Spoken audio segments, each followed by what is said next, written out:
Cars have always been complex machines, but some took complexity to an entirely new level, often in the name of innovation, sometimes in the name of insanity.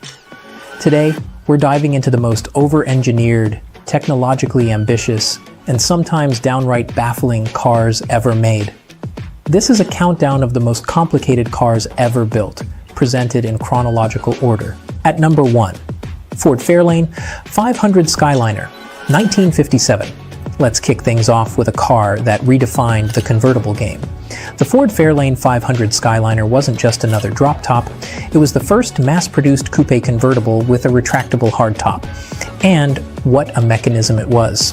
7 electric motors, 4 jacks, 10 solenoids, 10 limit switches, 4 locking mechanisms, and over 600 feet of wiring.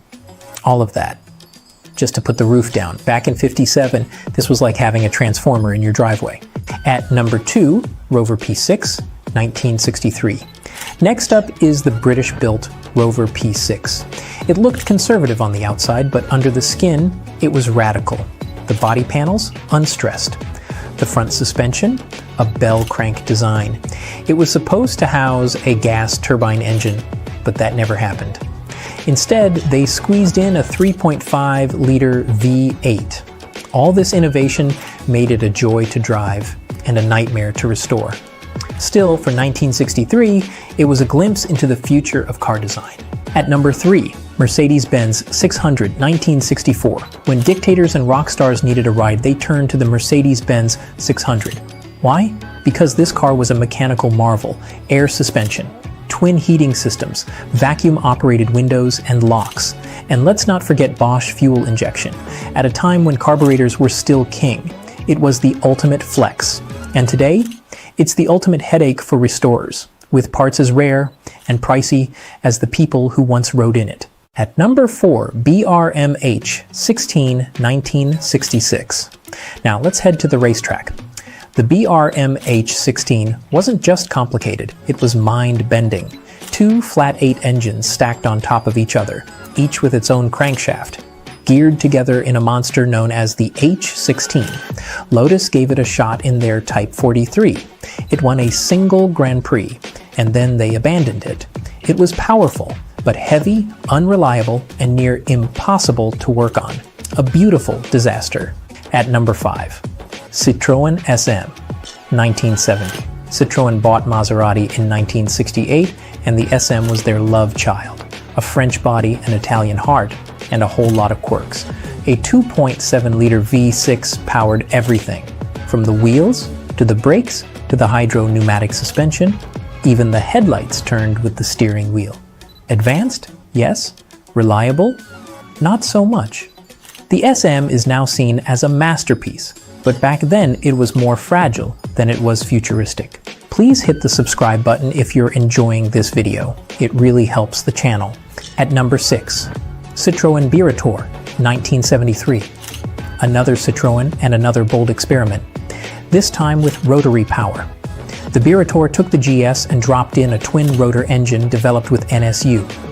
Fast, smooth, and destined to die young. Only 847 were made before Peugeot shut it all down, fearing it would tarnish the Citroën name. Most were bought back and scrapped. Today, the few survivors are relics of a parallel automotive universe that never came to be.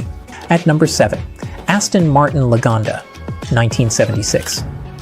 The Aston Martin Laganda looked like a spaceship, and inside, it almost was. Touch-sensitive controls, digital displays, a dashboard that looked like it belonged in a science fiction movie. It was cutting edge, and buyers were intrigued until things started breaking. Fixing these electronics wasn't just expensive, it was borderline impossible. Aston eventually simplified things, but by then the damage was done. Only 645 Lagandas were ever sold. A tech dream that turned into a maintenance nightmare. At number 8, Buick Riata, 1988. Next we have Buick's attempt to get funky. The Riata was supposed to be a stylish hand-built halo car. It featured a digital dash and a touchscreen computer in the late 80s, far ahead of its time. Problem was, it was built in a boutique factory that couldn't match the scale or efficiency of the big boys. With only 21,751 units sold over 4 years, the Riata's legacy is one of promise and production headaches. At number 9, Mitsubishi 3000 GT 1990. The 3000 GT wasn't just a car, it was a science project. All-wheel drive, active aero, 4-wheel steering, electronically controlled suspension, and a twin-turbo V6 with nearly 300 horsepower. This car was packed with every piece of tech Mitsubishi could dream up. It looked amazing on paper, and it performed well. But all that complexity made it heavy, expensive, and hard to love long-term. Today, that same over-engineering makes it a cult favorite among modern classic fans. At number 10, Subaru SVX 1991. Finally, we end with one of Subaru's strangest creations, the SVX. Designed to compete with the likes of the Toyota Supra and Nissan 300ZX, it featured a 3.3-liter flat-6 engine and all-wheel drive. It even had windows, inside windows, but the high price, quirky design, and unsure market position doomed it. Subaru moved on to rallying glory with the Impreza, and the SVX faded into obscurity. These cars weren't just transportation, they were statements. Some worked brilliantly, others not so much. But whether they were a triumph of engineering or a cautionary tale, they all dared to be different, and that's what makes them unforgettable. Which one blew your mind the most? Let us know in the comments. And don't forget to like, subscribe, and hit that bell for more videos like this.